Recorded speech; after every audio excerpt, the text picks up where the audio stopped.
couldn't be worse at the Fuji circuit. Pouring rain, this then is the clincher, the World Championship decider. James Hunt in the McLaren and Niki Lauda in the Ferrari. Getting nice and wet again.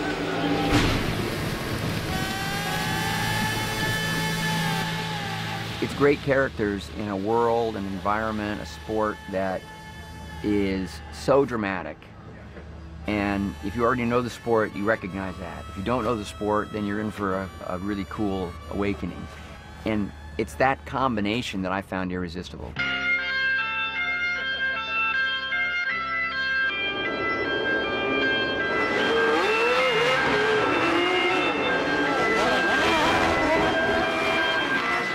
Excellent. Well done.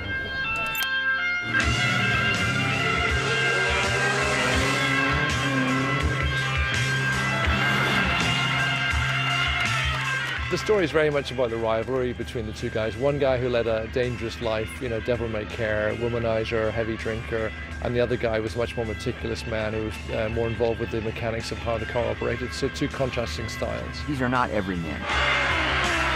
These are really unique, fascinating, entertaining guys. Now just a minute, I haven't done my hair yet. I'm not ready to go on the telly. James is, you know, he's an artist, if you will. You know, it's a much more visceral and passionate approach. You know, it's fueled from the gut, and it's kind of head down and foot down and go for it. It's a movie about friendship, about rivalry, about fear, overcoming fear.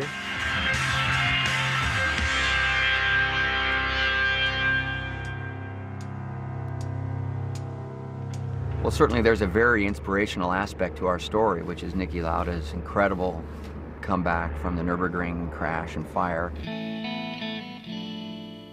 One of the most fascinating aspects of my part, how he could have his comeback after 4 weeks after a terrible accident and be fourth in Monza, the first race.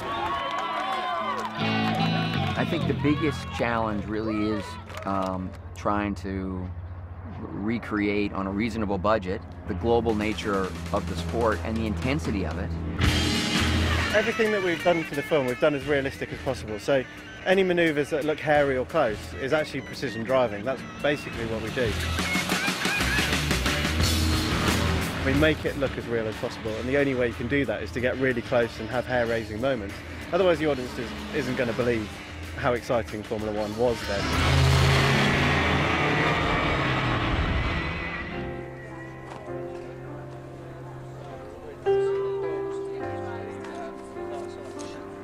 The hardest thing with this film, there's so many moving parts. You've got the cars here, which are all owned by individual private collectors.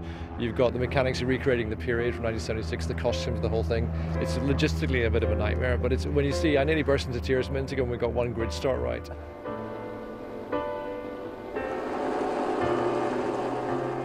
God, if I had to choose, you know, I really do want Formula One fans to feel respected and to appreciate the movie. I suppose if I had one wish for it, it might be that. James Hunt holding the flag up for Britain, driving a superb race in far off Japan. Niki Lauda says the conditions out there are too bad, I've had enough. And Hunt is in the pits, his World Championship is in danger. And James Hunt is going to win the World Championship. You know, I wanted to win the championship, and I felt that I deserved to win the championship. I also felt that Niki deserved to win the championship, and I just wish we could have shared it.